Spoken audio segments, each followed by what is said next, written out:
Alrighty guys, welcome back to the Reload and Craft YouTube channel. I know it's been way too long since we put out videos the last time, but trust me when I say haven't been idle, and we've got some good content coming for you guys here soon. It's no secret to you guys that I love the AR-22 platform. Not only does it give you the training crossover to a regular AR platform, but 22s are just fun to shoot, and in all honesty, the reliability of an AR-22 platform has come a long way in the last 5 to 10 years. I've built, at this point, 2 complete uppers in an AR-22 configuration, but the one challenge that always comes up is actually getting the proper amount of torque on your barrel nut, because most other options for assembling an AR upper receiver typically go into the actual locking lugs on the back of the barrel. And I'll throw in a little bit of footage here. I've built several uppers using a Magpul vise block, which works really well, but again, it has those little star teeth that match basically your bolt teeth pattern, and that goes into the end of the barrel extension itself. With an AR-22, and hopefully you guys are able to see this here, you don't have that. Instead, the barrel actually extends a little bit down into the actual receiver itself, and your bolt carrier group actually has a collar that slides over that when you install it. Now, that of course eliminates the possibility of using any, traditional style vise block. Well, at least it did. Introducing to you guys, and I have had the pleasure of being one of the early ones to be able to actually review this, the BoreBuddy build block. And I know I have black gloves on a black vise block here, so bear with me, I'll throw in some B-roll footage here as well.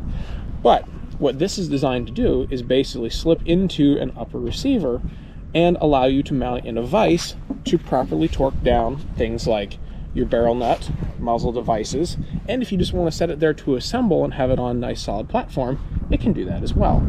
Case in point, this one I actually built by hand using basically, soft wood in a vise, and because this has flat sides, it worked-ish, but it was very hard to get the torque proper on the actual barrel nut. Setting that one aside, this one here, as you can see, is actually the first one that I got to use this vise block on. And in doing so, I actually have some footage here as well. This actually slides, and in the meantime we'll do it on this one too, right into the upper receiver.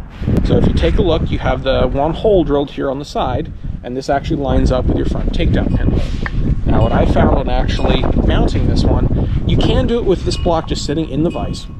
I found it a little easier to do by hand because you kind of have to finagle it a little bit. You basically just take that little tail piece right here, that rocks right up in, kind of slide it back a little bit, and then just roll forward. And at this point, that is now officially captured. Now if you want, you can either use a takedown pin. I have a Magpul vise block that actually works with these little plastic pins. Take one of those, pop it through your takedown pin hole, and now that is nicely secured. At this point, I can easily drop this in a vise. If I needed to, clean this muzzle device, I could easily clean this. I could take out the 2 bolts that hold on my handguard. I could take that out. If I wanted to take the barrel off for some reason, I'm swapping barrels, something like that. It'd be fairly easy to do.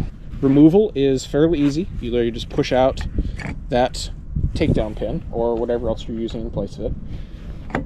Roll this downward ever so slightly, and it comes right out of the upper receiver. A couple interesting things on the design of this one. If you take a look, this rear lip here actually goes back into where the upper receiver is cut out for a traditional bolt carrier group. So you're getting leverage there. As well, the end of the barrel extension, basically where the collar goes over, is almost butting up to this. I don't think it quite touches. And then this top portion here, this narrow portion here at the top actually goes up into where your charging handle is going to run. So you're getting complete force distribution across the upper receiver. It's not like a traditional clamp style that's basically putting all that force directly onto the sides right here where it's essentially the thinnest. That's actually distributing the force all the way up through the entire height of the upper receiver.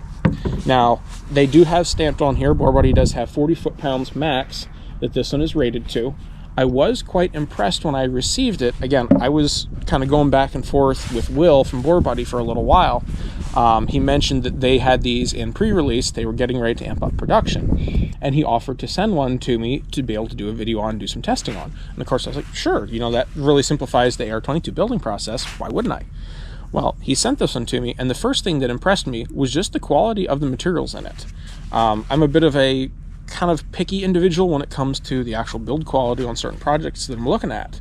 And this one has not failed to impress. It is quite nice. I'm not sure exactly what material they used, and it's quite possible that's a trade secret. But the fit and finish is excellent. I believe these are injection molded, if I remember correctly. And the quality is, you know, very comparable to that of my Magpul one that I use for my centerfire upper receivers, which is quite nice. The only thing I noticed it doesn't have, the Magpul has a steel insert here in the bottom that runs all the way up through, but also you're putting a lot more torque on that one than you would be on something like these, and I don't think it's necessary.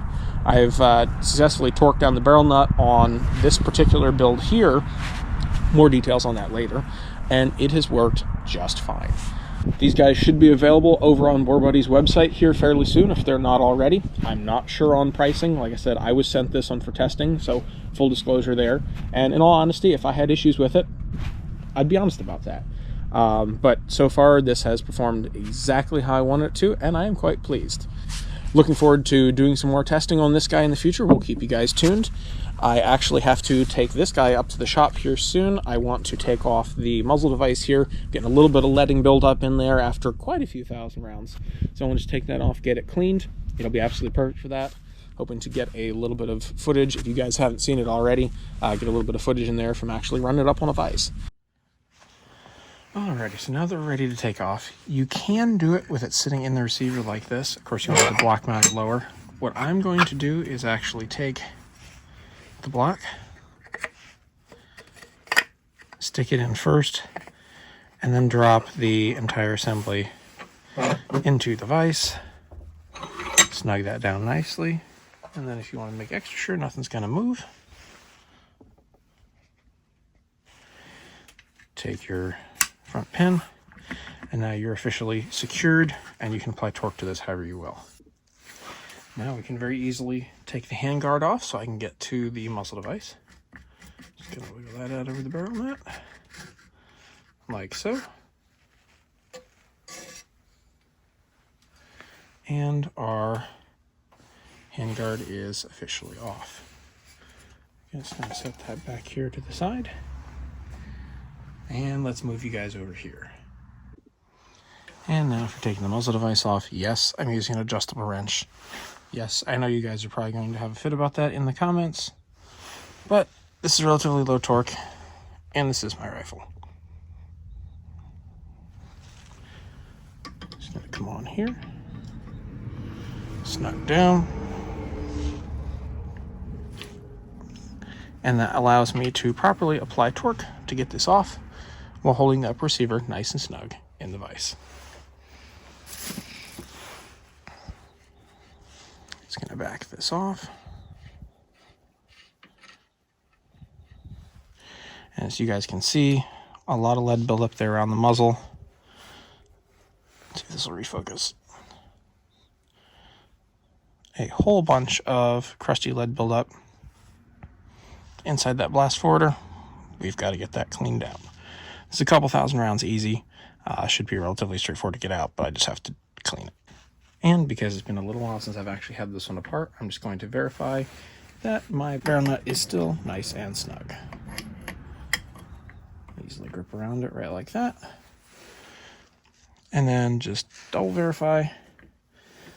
The threads already are pre-greased, so I don't have to worry about that. I can just apply a nice bit of snugging force. And you can see the vise block handles that like an absolute champ. Barrel nut is still nice and snug. Now to remove it, simply take out your front pin. And then you're going to want to lift up like this, slide towards the rear, and that's that. Installation is just the reverse. Kind of, you want to guide that tail in the rear, like so. Roll forward and down, and press in your pin. and then your upper is officially secure. There's a little bit of play there, but what it's doing is distributing that twisting force up into the upper up here.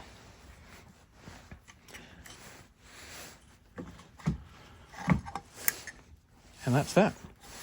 This is something that's been missing from the AR-22 market for quite a while, and I know the guys that are actually trying to work on these are typically using like the clamshell style ones, and the other difficulty in those is you can't usually have an optic on that, so if you're trying to adjust something, that means, well, you got to take your optic mount off and all that too. So again, really enjoying this so far. If you guys have any questions on it, feel free to leave them in the comment section down below.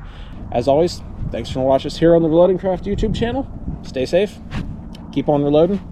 Sometimes that means reloading 22 mags and shooting 22 as well. We'll catch you guys later.